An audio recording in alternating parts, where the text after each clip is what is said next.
Vamos iniciar nossa temporada sobre o esporte. Nosso bate-papo do X1 com Raoni terá uma pessoa formidável, feliz, alegre, mãe, ex-atleta e hoje presidente da Federação dos Esportes Aquáticos da Paraíba, minha amiga Luciana Rabai. Que alegria partilhar um pouquinho aqui com você. Obrigada pelo convite, a alegria é toda minha. Então, Luciana, vamos aqui. Você assumiu recentemente a federação, né? E quais são os principais desafios, metas? Como é que você uniu a equipe? Estou acompanhando aí pelo Instagram, estou vendo que você tem uma dupla, né, com você, né? Primeira mulher presidente da federação no estado da Paraíba. Conta aí suas metas, seus desafios dessa equipe aí. Pode apresentar a equipe também, fica à vontade. Então, o primeiro desafio foi assumir a federação, né? A gente já tinha esse sonho há cerca de 8 anos. Eu tentei me candidatar, mas não foi o momento certo, porque meus filhos estavam mais novos. E assim, você sabe, federação é um trabalho voluntário. A gente não recebe, então você tem que trabalhar e trabalhar da federação também, né? Dupla jornada, além de mãe. Exato. Então, assim, há 8 anos não deu muito certo, mas agora meus meninos já estão maiores e eu estou numa outra etapa de vida. E a gente, desde o ano passado, estava pensando nisso, justamente com foco em modernizar a gestão da federação, porque eu sou administradora de formação, né, consultora, e eu sempre trabalho com várias organizações e fiz até projeto da Lei do Incentivo de Esporte para Toninho, fiz também para a Federação de Vôlei, na época do Potengi Lucena, bacana. Foi aprovado e tudo. E eu sempre estava envolvida, mas nunca na figura de, vamos dizer assim, uma dirigente, né? Então, deu certo a eleição e agora a gente está nesse foco de modernizar a gestão. Tem sistema novo, tem muita modernidade com relação às comunicações, análise de dados.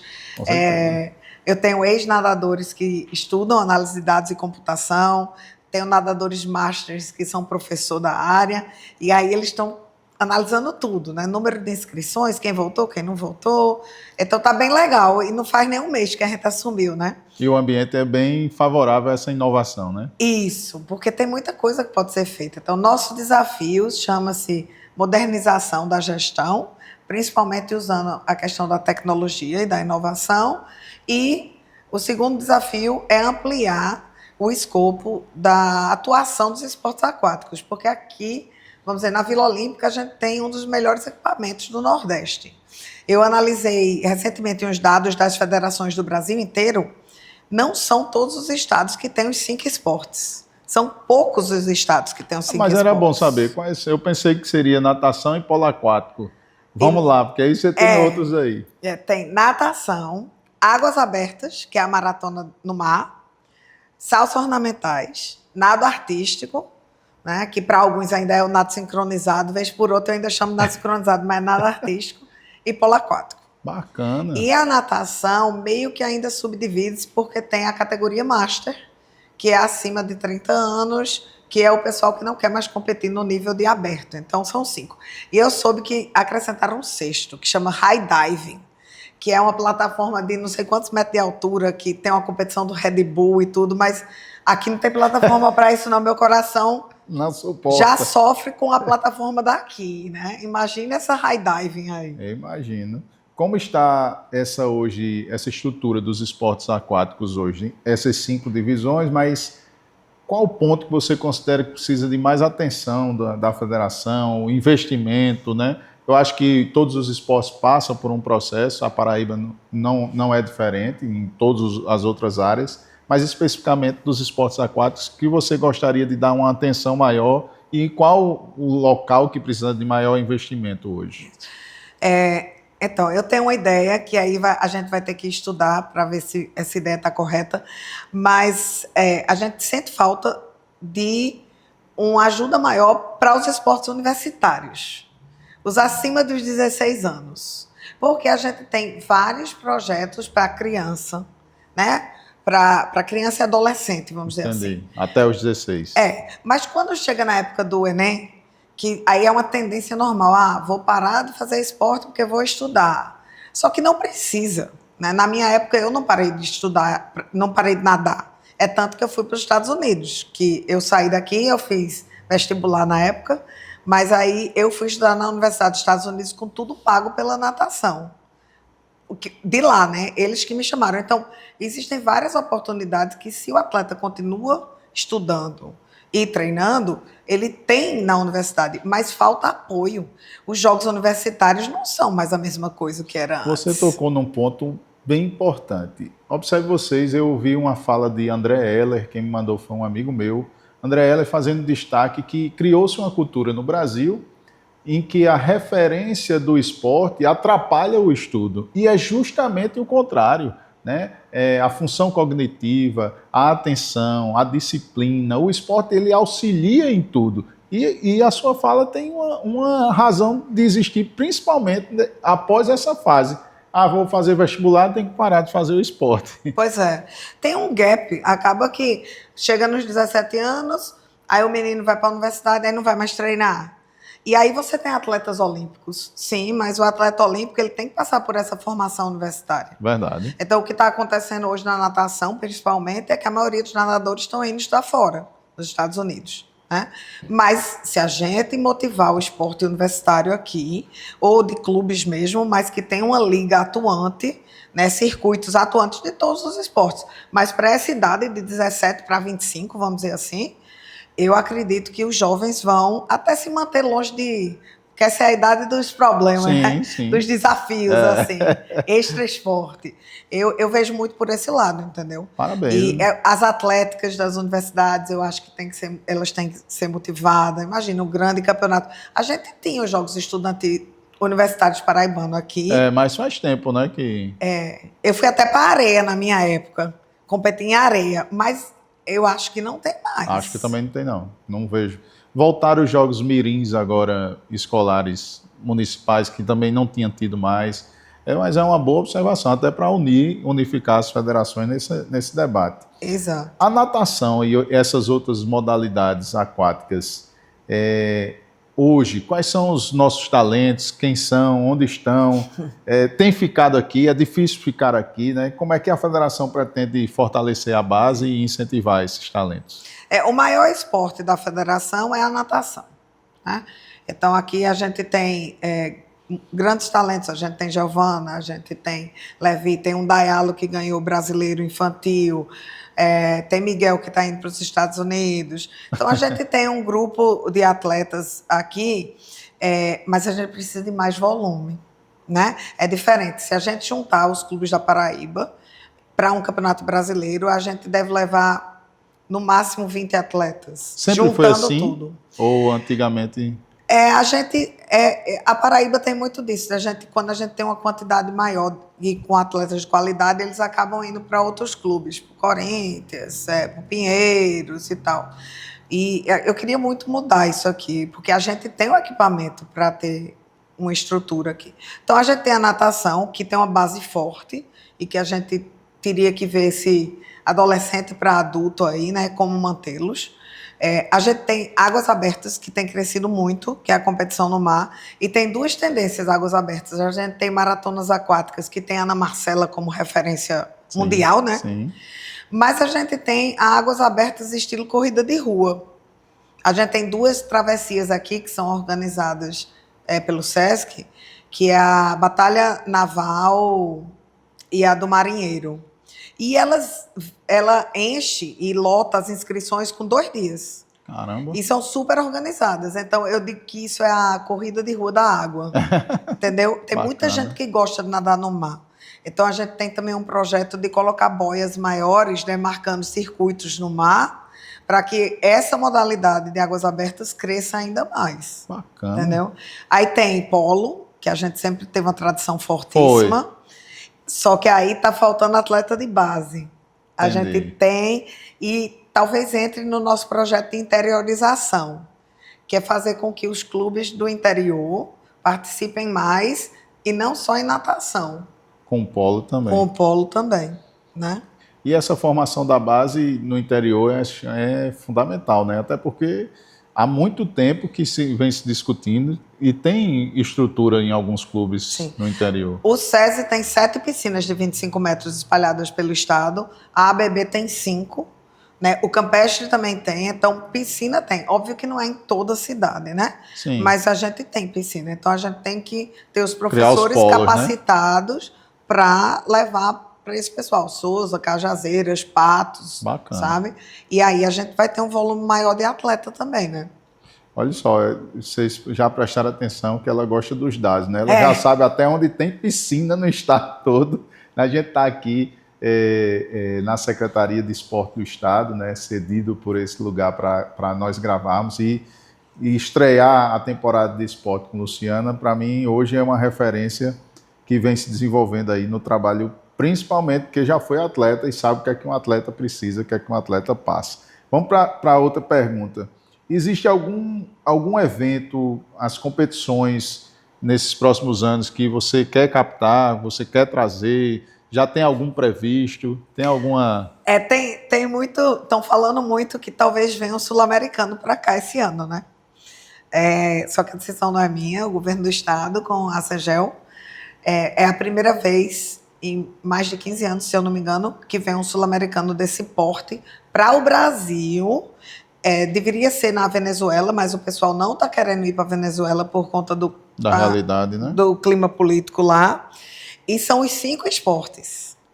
E seria final de setembro, começo de outubro.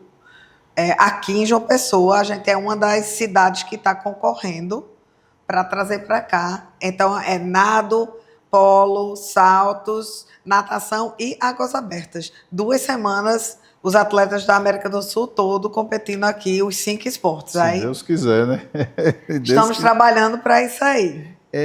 A relação da federação com os clubes, academias, eu vejo que o fortalecimento dos clubes lá fora é muito maior, né? Hoje a gente tem o Clube Cabo Branco, que o nome é do... Aqua R1. Aqua R1. Tem a Vila Olímpica, né, que é o Grêmio. E tem outro clube... COPM, Clubes Oficiais da Paraíba. Pronto, os 3. A PCF, também, que é o da Caixa Econômica. Também tem equipe. Tem equipe. Tem a ABB de João Pessoa, que tem equipe com o professor Érico. Tem a ABB de Campina Grande. Como é que você imagina essa relação com a federação e os clubes? Como é que a gente consegue fazer esse movimento do esporte aquático crescer? Então, a gente... desde o ano passado que eu já tive esse contato e já conversei com os presidentes dos clubes, e justamente trazendo ideias, não só para natação, mas dizendo assim, o adolescente que para de nadar com 16 anos, que acha que é chato nadar, né? Bota ele no polo aquático, convida ele para jogar polo, que o pessoal gosta mais, né? Eu não gosto, né? Eu não nado, né? Calma. Então, a gente está conversando com eles para esses projetos, para que eles levem outros esportes, além da natação, para suas áreas, mas também que eles participem mais. Então, a gente está bolando um circuito paraibano com contagem de pontos entre as competições. Esse circuito também vai ter um para águas abertas e para natação master, que a natação master ela virou um fenômeno por si só, entendeu? Então, hoje a gente tem campeonato pan-americano, tem mundial de master, tem tudo. E aqui a gente tem uma equipe muito grande. Em todos os clubes tem. A PCF, a ABB, SESI, COPM, Vila, todo mundo tem master. Treinando. Com esse objetivo treinando mesmo. E tem gente que é super competitiva, né? A qualquer idade. Né? É verdade, com certeza. Então, com raiva de mim, porque disseram que depois que eu assumi a presidência eu não estou treinando direito. Tem um amigo meu da natação que diz, olha, você não serve mais não, eu vou fazer um impeachment. Trocar, né? Eu digo, não completei nem um mês, tu já quer fazer um impeachment meu. Luciana, a Paraíba tem esse potencial se destacar, né? No cenário mundial, a gente já viu, né, que tivemos atletas que chegaram a nível olímpico. A minha dúvida é, o que é que falta para esses potenciais que você já consegue identificar? Já entendemos que é a formação de base. Em outros esportes, eu digo que a gente precisa de um núcleo de alto rendimento para identificar todas as federações, identificar esse aí tem potencial para ir mais. E a gente fazer um trabalho mais específico. Eu particularmente, cada vez mais que eu adentro na realidade do esporte, eu já fui campeão brasileiro de basquete, meus filhos hoje jogam vôlei de praia, né, os dois, um campeão brasileiro, né, da sua fase sub-17 e sub-19, então isso me interessa, para não ficar apenas no esporte como um todo. O que é que você considera de investimento necessário hoje para as 5 áreas do esporte aquático que possa tirar esse talento e assim, poxa, vamos reter aqui, porque senão a gente vai só exportar. Isso. Né?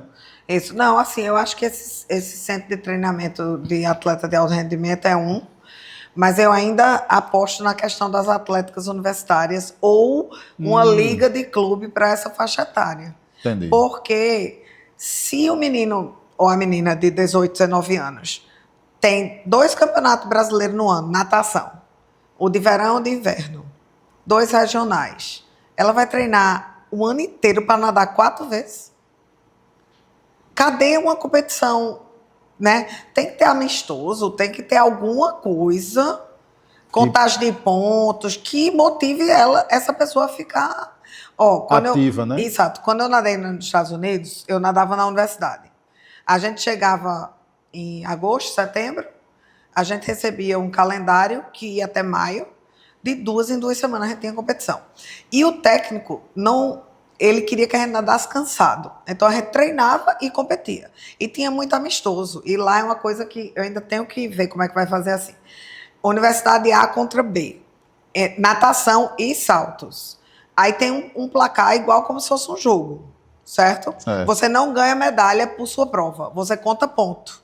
Então você bota 3 atletas de cada universidade. Nadou e você mete livre. Quem ganhou primeiro botou 8 pontos. Aí o placar vai marcando os pontos da competição para a equipe e não para o atleta. Então, por exemplo, eu era nadadora de costas. Se naquela competição a nadadora de 200 medley fosse mais fraca que eu e a de costas, a segunda nadadora de costas pudesse ganhar. Aí o técnico me tirava da minha prova, botava para eu nadar os 200 medley e botava outra pessoa, que era tudo ponto, entendeu? Então é muito legal, porque a gente ficava olhando o placar, contando os pontos. Eita, será que fulaninho vai ficar em segundo nos 800 livres? E a gente tinha isso de 2 em 2 semanas. E não é difícil de fazer, né? Não. Bacana. E aí anima, você está concorrendo, tem a parte social, tem a brincadeira lá com o atleta, você treina a competição, né? Porque pico de competição é outra coisa, Com né? certeza. Principalmente na natação, que vai ter um campeonato aqui em abril, manhã e tarde. Aí os meninos têm que nadar 3 provas de manhã, 3 de tarde, por 3 dias consecutivos. Cansa, né?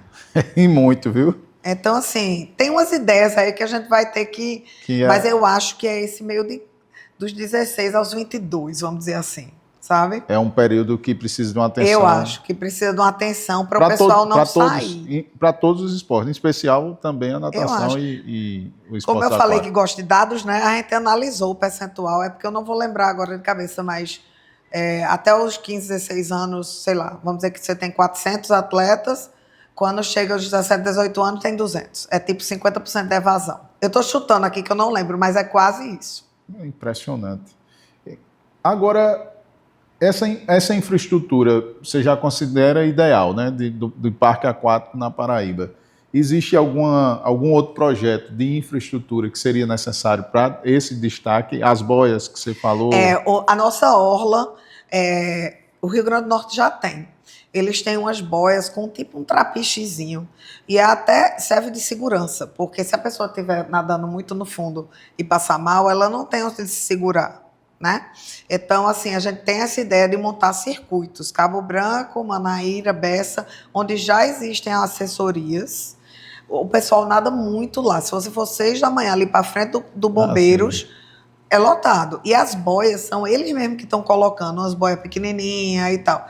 Então, eu acho que esse sistema de marcação vai até ajudar o próprio o guarda-vida do bombeiro. Sim. Que ele vai saber mais ou menos onde está o maior grupo de atletas nadando, né? Para se acontecer alguma coisa. Isso é uma ideia. E a orla da gente é maravilhosa, né?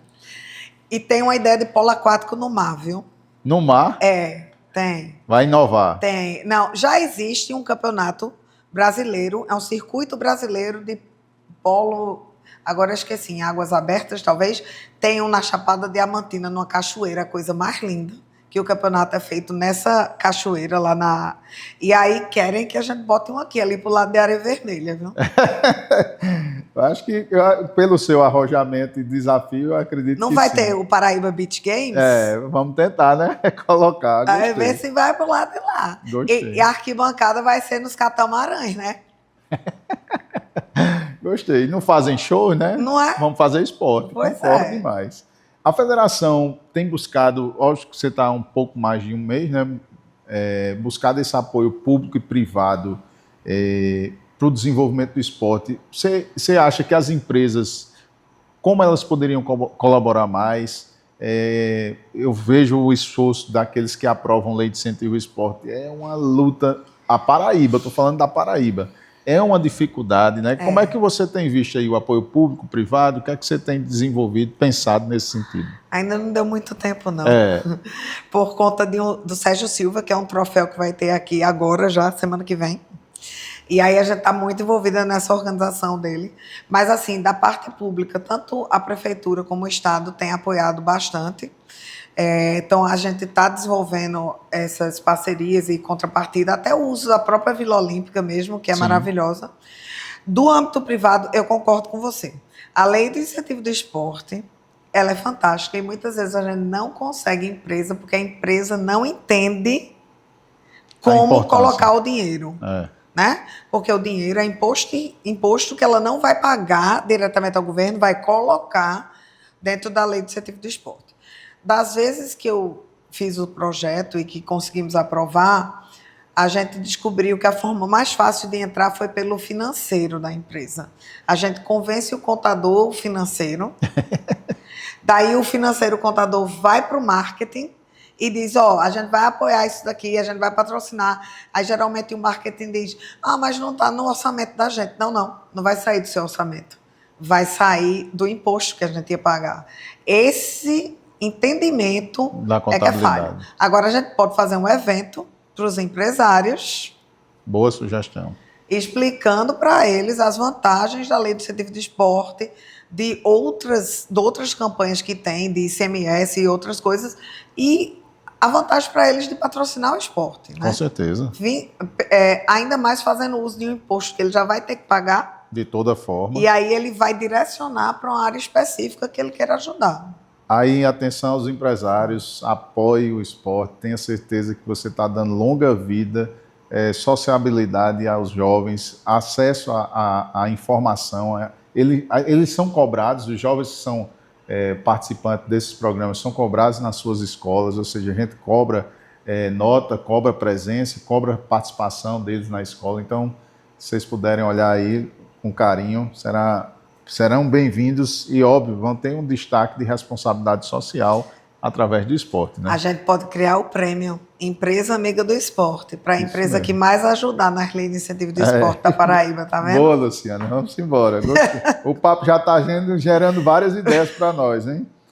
Quais são as principais dificuldades, desde a sua época de atleta até hoje, e uma história que você gostaria de contar, que lhe marcou no esporte e que você gostaria de compartilhar com a gente?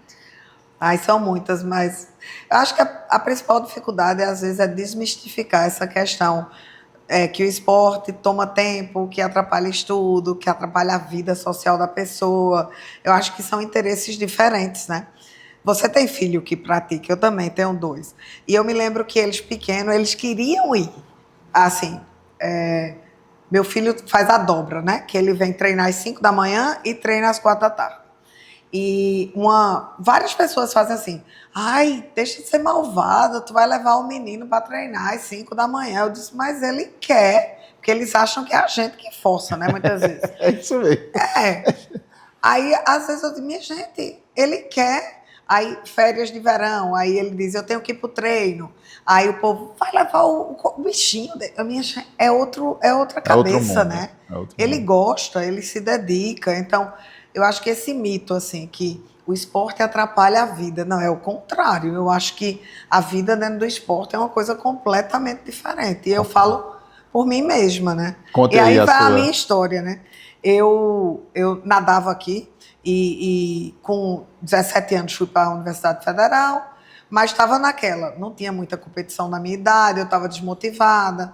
Vamos nadar no Fluminense? Aí meu pai disse, não, para o Rio de Janeiro você não vai, não. E aí começaram essa movimentação para ir para os Estados Unidos, mandaram meus tempos para as universidades lá, eu tinha que fazer o TOEFL, eu passei no TOEFL. Isso é uma época que não existe celular. Quando eu conto isso para os meus alunos, eles ficam assim, né? Era uma carta, a carta ia, Demorava 30 dias, uma carta voltava, e olhe lá, né? Mas no final das contas eu fui, não tinha nem celular na época. Aí passei e recebi a carta dizendo: você vem, a gente paga sua alimentação, sua moradia, sua universidade e tudo. E aí meu pai disse: e aí, você vai? Eu estava com 17 para 18. Eu disse: eu vou, né? Eu vou, não tem nada a perder. E minha mãe: tá bom então. Fizeram lá minha mala e tal. Aí meu pai: minha filha, vá, mas se você não gostar, eu vou lhe buscar. Aí minha mãe: não, senhor. Menos de um ano você não fica, não, que você não vai me matar de vergonha, não, viu? Você vá e só volta depois de um ano. Aí, vê hoje, eu saí daqui, Raoni, de Recife, com um papel. Desci no aeroporto, sozinha. Desci no aeroporto de Nova York. Aí o papel dizia: pegar a Connecticut Limousine, que era um ônibus. Lá saiu com minhas malas. Achei onde tinha um ônibus. Entrei no ônibus. Cheguei em Hartford, que é a capital do Connecticut, e tinha um homem lá me esperando. Tipo, se acontecesse alguma coisa, só iam descobrir uma semana depois, viu? Porque era um pedaço de papel. E o cara lá estava com uma placa. E ele começou a falar e eu passei no TOEFL, mas eu não conseguia entender ele direito. E aí ele ficou desesperado, porque achava que não ia conseguir se comunicar comigo, era o técnico. E eu não entendi ele direito. Aí eu só entendi que ele disse: amanhã vá para a piscina. Eu cheguei hoje do Brasil, esse homem já quer que eu nade. Aí eu fui para a piscina no outro dia, ele mandou eu nadar. Aí depois ele me explicou. Eu fiquei com tanto pânico que eu não ia conseguir me comunicar com você, que eu digo: meu Deus, e se ela não nadar? E se as fitas que mandaram para mim... É fita, viu? Se as fitas que mandaram para mim era outra pessoa, eu tenho que ver ela nadar, né? E depois que eu nadei, ele se acalmou, né? Mas aí tem muita história. Eu fui para aula eu cheguei numa sexta, na segunda eu estava em sala de aula na universidade. Entrou um professor de direito americano, o cara falando, e eu só queria chorar. Eu digo: eu vou ser reprovada. Eu não estou Em entendendo todas nada. as disciplinas eu vou ser reprovada. Os professores, cheguei do Brasil há pouco tempo, eu não estou acompanhando bem. Ele olhou para mim assim e fez: você passou no TOEFL? Passei. O problema é seu. Você não está na Universidade Americana? Leia o livro antes de vir para a sala de aula. Eita. Você se vire para aprender. Aí foi aquele jeitinho brasileiro da gente conseguir as coisas, que eu levei o banho de água fria e disse: olha, ou eu me viro para estudar, porque lá você tem que ter nota, você treina e você estuda, né? E aí foi, mas deu tudo certo. E a frase da mãe? É a frase da mãe. Aí dia de domingo só falava com... A gente só ligava para casa domingo de noite, 10 da noite, depois do Fantástico, que é mais barato, né? Você ligava para a Embratel. E aí eu ligava para casa e falava tudo tranquilo: mãe, tá tudo ótimo. Tá bom? Tá maravilhoso. Eu ligava o telefone e caía no choro. Eu imagino. Mas eu digo: não, foi 3 meses assim, depois você se acostuma. E o frio. O couro engrossa. Neve no joelho, e a gente tinha que ir treinar. E eu disse pro meu técnico: eu não sou pinguim não, viu? Não me disseram que era esse frio aqui não, porque nevava uns 3, 4 meses do ano. A piscina era aquecida, mas mesmo assim... Mas é a melhor experiência da minha vida. Não troco por nada, viu? Com essa experiência, a gente vai se encaminhando para o final. Eu queria que você imaginasse aí como é que você deseja iniciar, as pessoas que querem iniciar nos esportes aquáticos, criança, adolescente, ou os pais que têm suas crianças. Quais são os primeiros passos, onde encontra oportunidades? E deixa uma frase aí, uma mensagem que você queira para os nossos telespectadores e ouvintes. E o tempo, porque eu falo demais, né? Então, o tempo de qualquer conversa... Não, minha gente, então, eu acho que o esporte aquático é questão de sobrevivência. Então, as crianças têm que aprender. A gente tem muita orla, tem muito açude, rio. A causa de afogamento no interior do estado é que o pessoal não sabe nadar. Então, devia ser obrigatório, tá? Aprender a nadar. E as crianças procurem as escolas, os clubes nas suas cidades. Aqui em João Pessoa a gente tem o projeto Campeão de Amanhã, que é gratuito da prefeitura, mas tem também os clubes, tem a Vila Olímpica Paraíba, que tem inscrição, escolinha, dia, noite inteiro. E adulto nunca é tarde para começar.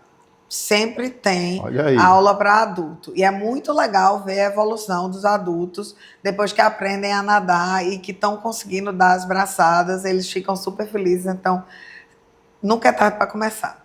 E a minha frase é: a jornada no esporte é valiosa. Seja qual for o seu esporte, acredite e vamos em frente. Luciana, obrigado. Deus Obrigada. abençoe, sucesso Amém. na frente da federação e tudo que você possa fazer, que Deus continue abençoando. Amém.